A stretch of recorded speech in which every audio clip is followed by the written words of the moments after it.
Thanks for checking out this movie review video. So this is for the 2024 release Hellhole. It's a Shudder original and it's coming to Shudder on Friday, August 23rd. So this is a no spoiler review. Also, Hellhole, for all you fans out there, is an Adams Family production. If you're not familiar with them, they've done other things like Hellbender and Where Devil Roams. Been pretty popular as far as the low budget independent horror goes, and it's pretty easy to see why. I did enjoy this film. It's not my favorite of theirs by any means, but I'll get into it. I'll tell you good, bad, in a no spoiler way. Anyway, directed by John Adams and Toby Poser, who are a couple, who also did The Deeper You Dig, The Shoot, Knuckle Jack, Rumble Strips, Halfway to Zen, Hellbender, and Where the Devil Roams. Written by Adams, Poser, and Lulu Adams, who is one of their daughters. Other daughter is Zelda Adams, who wasn't involved with this film, but was involved in the previous films. Again, Shudder original coming Friday, August 23rd. So, quick synopsis. It's basically about a drilling company, drilling for oil, that is, who go to Serbia, and I mean, it picks up with them already in Serbia. So they're there drilling, and as they're drilling, they hit something. They hit something organic, something that is living material, and then things kind of go from there. And it's horror, and it's a little sci-fi-ish horror, if I may say so. You'll see what I mean when you check it out, but it's what you would expect from them. You know, you can tell it's a very low-budget film. It does have fun practical effects. I'm not going to say they're great practical effects. They are fun practical effects. Basically, what this film felt like to me is those old sci-fi made movies for TV, but a better version of that. So if that, I mean, that's what it felt like to me, at least, especially with the practical effects aspect and the actual like storyline at play here. So I'm not going to say anything else synopsis-wise because I would say, yeah, I mean, check it out. Supporting independent horror is always a great thing, especially low-budget independent horror. The opening sequence is pretty subdued, but then it has a little bit of a punch at the end that kind of spells fun for the rest of what you're going to get for the film. And I think for the most part, it does deliver on that. Although pacing does become an issue with the film a little bit past the halfway mark, in my opinion, but up until that point, it's moving at a really good pace, has a very interesting storyline going on, and you're engaged. You want to know where this is going. Well, I'm getting ahead of myself. I'll say a few other things. Let me go off the notes so I make sure that I hit everything. First of all, love the score. The score is outstanding. The score for all their films is really good, and I believe that's from the band that Toby Poser and I think Zelda Adams have. It's just a two-person band, I believe. So they make all their own music for the scores for the films, and it's really good. It's kind of like this alt-rock type with like a punk edge type music that I really do enjoy. And it works perfect for this film. It's worked perfect for all their films, to be honest, and it just sounds good. Like, it's music that I would just listen to, not in a movie. So, I really enjoy that about it.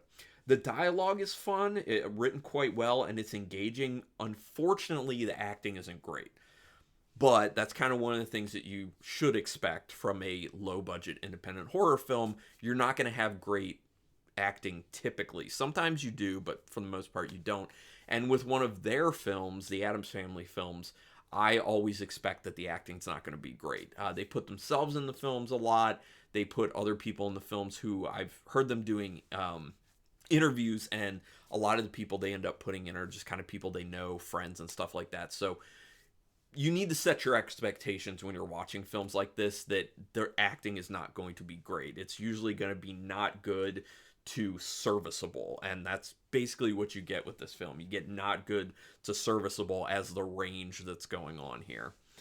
So that does kind of hinder the film a little bit as far as the dialogue goes, because like I said, the dialogue is written really well. It's engaging, it's fun, funny at times, and yeah, that's a good time. It just makes you wish that, man, I wish they had better actors to kind of really sell this, because if you look at this film, it's got all the bare bones to be a much better, higher production film, But the reality of the situation is it's not going to be higher production. They're not going to get that type of money doing what they do, and they want to make it themselves, and they should. They 100% should, and people should support it. So good for them. The practical effects are pretty fun. Again, they look kind of like I don't want to say bad, but it kind of looks like they're fun practical effects, but like they kind of knew we're making them a little bit campy at the same time, and a little bit ridiculous and a little bit over the top. It's kind of like this winking at the audience thing that they end up doing with that, which I'm fine with, because like I said, like a better version of like a made for sci-fi TV movie, I'm down with that, and I'm sure that sounds good to a lot of people watching this right now. Like their other films, it has a very bleached color palette. That is something I can really do without with just independent horror films in general. It's something that gets done a lot. Just this really bleached color palette that's just everything's so dark and drab, and it's overused. That's just my issue with it. It's overused so much so that all these films, just the color palettes look exactly the same, and it creates a lot of just monotony basically. And I feel like, especially a film like this one, that bleach color palette says monotony to the film, and it makes it feel very monotonous in a situation. And I really don't think that is to the benefit of this film. I think it's a little more to the detriment of it. So I think kind of brighter colors, a brighter color palette, and more realistic coloration would have been a little bit better. But it's not a huge deal. I'm just kind of, I nitpick on these things. The CGI that they do is pretty good. This is one of the things that's always impressed me about the Addams family and their films, is that they're low-budget independent horror, yet their CGI always looks quite good, especially considering that it's low-budget independent horror. I mean, you watch this yourself and tell me you're not impressed with what the CGI looks like in this movie, and all their movies, to be honest. I mean, kudos for that. And I think John is the one who does that, from what I remember interview-wise. The premise is very interesting and keeps moving at a good pace for the most part, until, like I said, get a little bit past that halfway mark, and then things start to become a little bit repetitive. Things are a little bit samesies as far as scenes go. You're seeing a lot of the same thing just happening, and it feels like the story gets stuck at that point, and they kind of just didn't know where to take it, how to develop it further, and they just kind of languish in it, and they're just like, we gotta kind of get this to about an hour and a half, so let's just throw in some more similar scenes. And so that really slows it down. That bogs the film down. So that had actually a really large impact on what I was going to rate this. Well, I mean, half a star worth, but, still impacted it.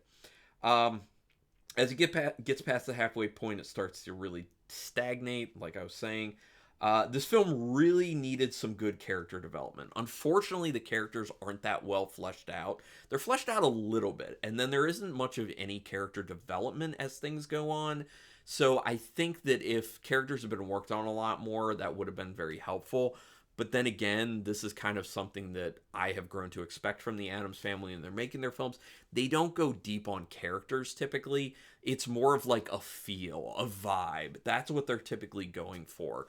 And if that's the type of film you're looking for, then, you probably end up enjoying this. I like the premise a lot. I just think that a few other execution things could have been done better, within reason, and made a little bit better of a movie. But still, I recommend watching it. I had a good time with it. Out of 5 stars, half stars in play, I'd give it a pretty solid 3-star rating.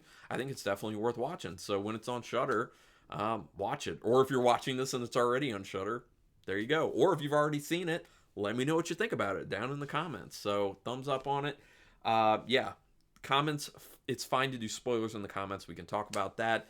Do me a quick favor, hit subscribe to my channel if you haven't already. I would appreciate that greatly. That is your best way to keep me motivated to keep doing these videos, and to just say thank you for putting out all this free content. And if you want to know when I'm putting up all that free content, hit the notification bell button, because then you will get notifications about that.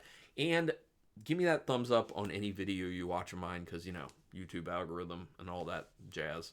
But regardless, thank you so much for taking your time to watch this video. I do appreciate it. And until next time, keep it brutal.